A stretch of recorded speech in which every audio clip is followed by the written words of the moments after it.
I'm back again, and this time I'm in the video room and I'm going to show you our new window pop die. So this is what it looks like.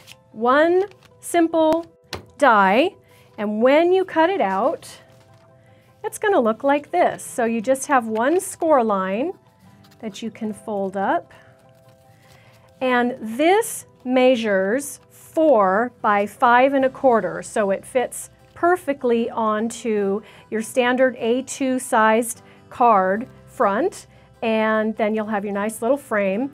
It can be oriented like this, or it can be turned like this.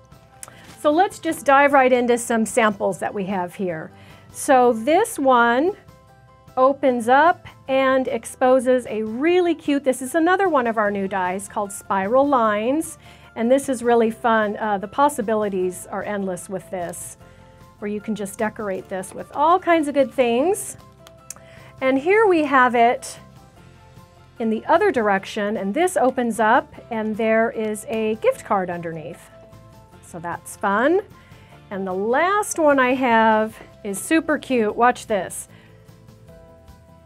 And it reveals cute little critters under there.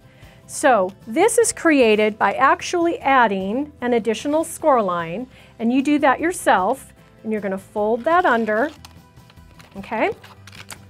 Then you're going to attach your lever, and it's going to go like this. So just because I don't have a lot of time, I'm just going to quickly staple it, just to give you an idea of how this works. Then, well, you don't, of course, your ends would be adhered down to your table or to your card, and then there you have it. Right? Super cute, lots of possibilities. And that's a quick rundown of our window pop die. Thanks for watching, and now it's your turn to bring paper to life.